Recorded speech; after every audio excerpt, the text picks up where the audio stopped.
Hola, ¿qué tal, amigas y amigos? Hace unos días Fernando Bahamondes me preguntó por Facebook qué era una verdad revelada para una cultura, si era una verdad que una deidad les otorgó. Y yo le respondí que si eres creyente, en efecto, la divinidad se manifiesta para revelarte, para darte a conocer una información, una verdad que hasta ese momento permanecía oculta y o desconocida. Ahora, la cosa es un poquito más complicada y tiene mucha más poética de la que yo soy capaz de transmitir en un chat por Facebook, así que hoy quiero hablar un poquito sobre esto, haciéndome eco de las palabras de Javier Meloni, que es con quien yo, una persona aconfesional, entendí que era la revelación. Así que bienvenidos, amigas y amigos, al Centro Ultrella.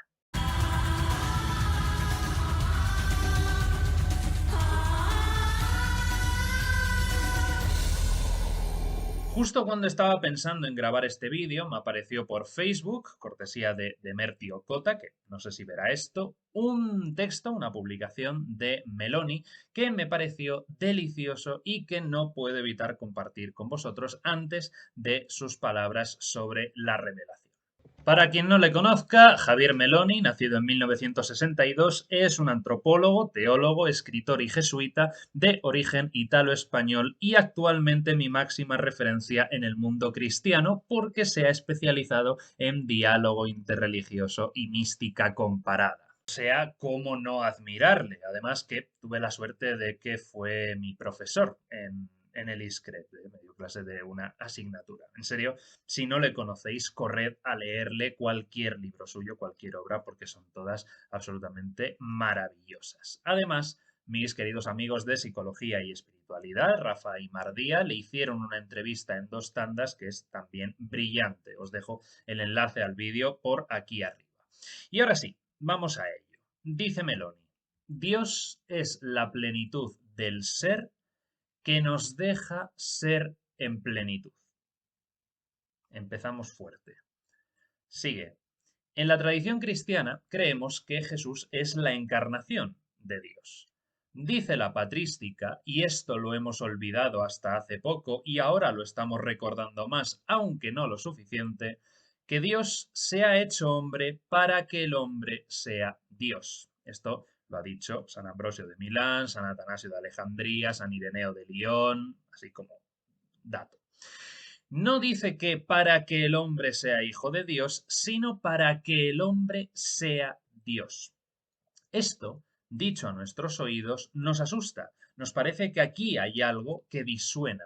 Y esto porque tenemos asociado a Dios el pensamiento de que es alguien como un ser que está por encima de todo, con un máximo de omnipotencia y de omnisciencia. Y damos también por supuesto que no vamos a entender que nosotros podemos gozar de esas prerrogativas, porque entendemos a Dios como ese ser por encima de la totalidad, conteniendo y controlándolo todo. Justamente se trata de la tentación del Génesis. Seréis como dioses. Pero si Dios es la posibilidad de que todo sea, y Dios no es un ser más, sino que es aquel o aquello que permite que seamos, cuanto más somos Él. El problema del cristianismo es que nos hemos quedado en general a mitad del camino. Es decir, hemos reconocido en Jesús esa unificación de lo humano y de lo divino, pero nos hemos quedado distantes de identificarnos con todo lo que Él es.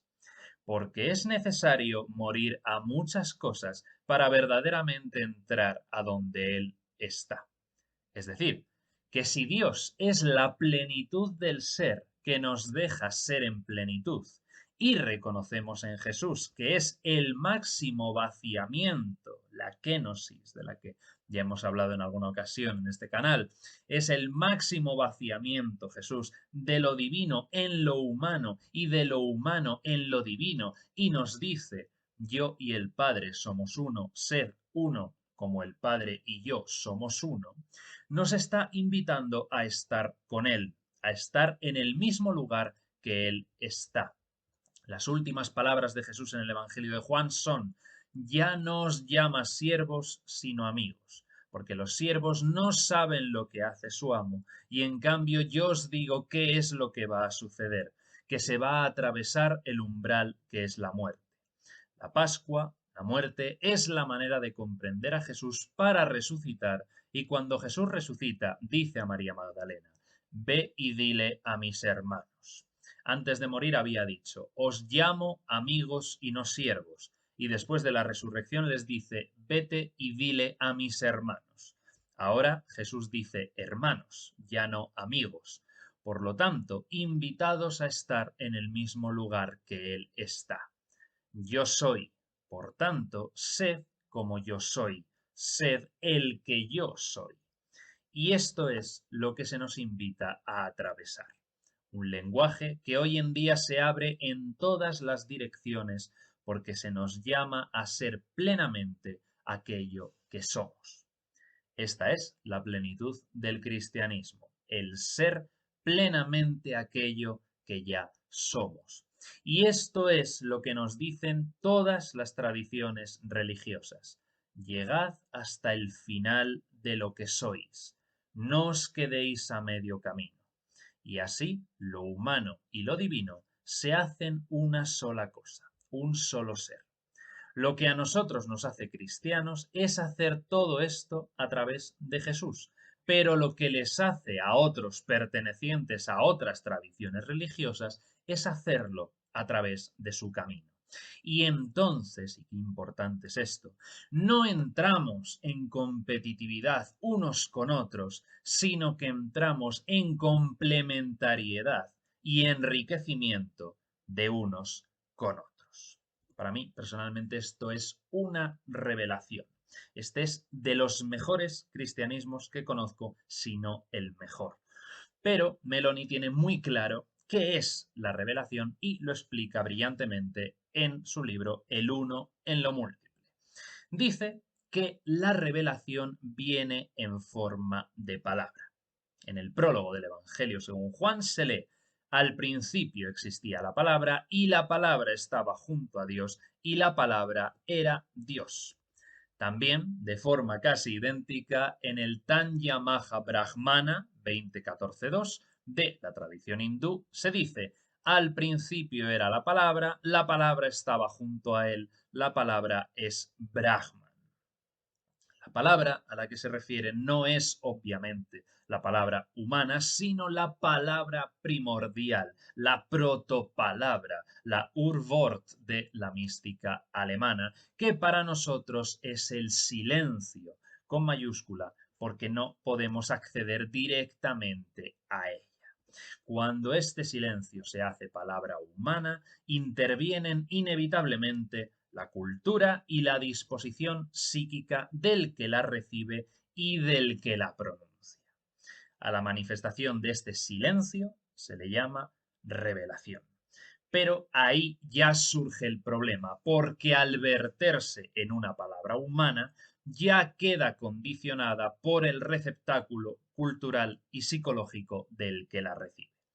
Por lo tanto, la revelación no ocurre más que condicionadamente.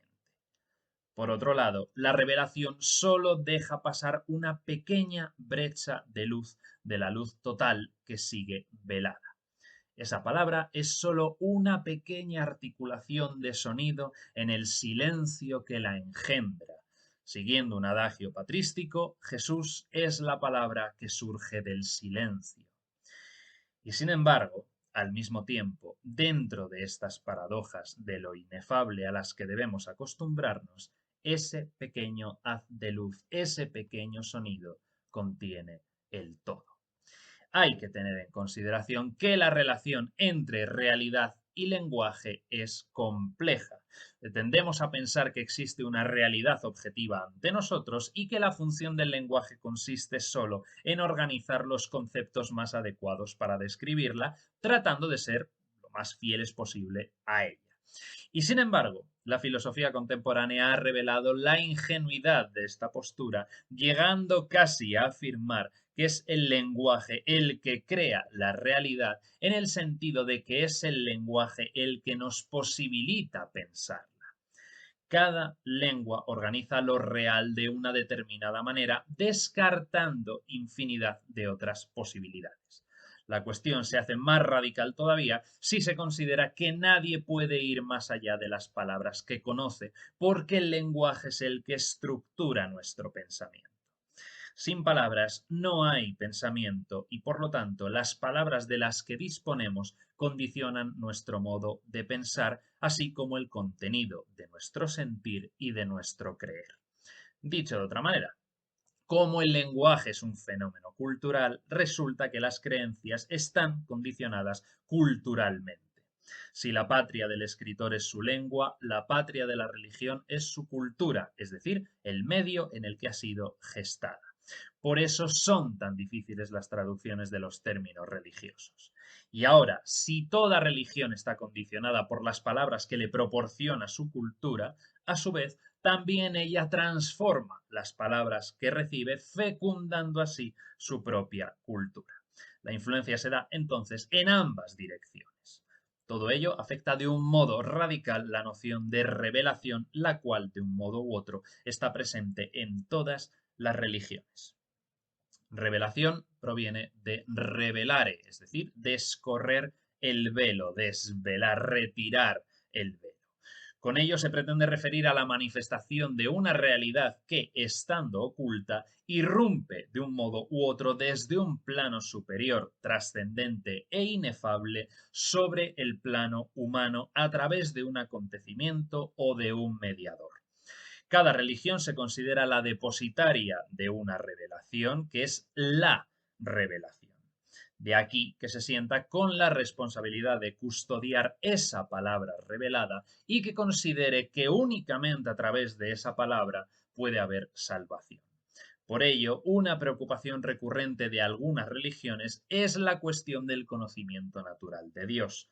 ¿Puede tener acceso a Dios el hombre por sus medios ordinarios y naturales sin necesidad de una intervención o revelación divina?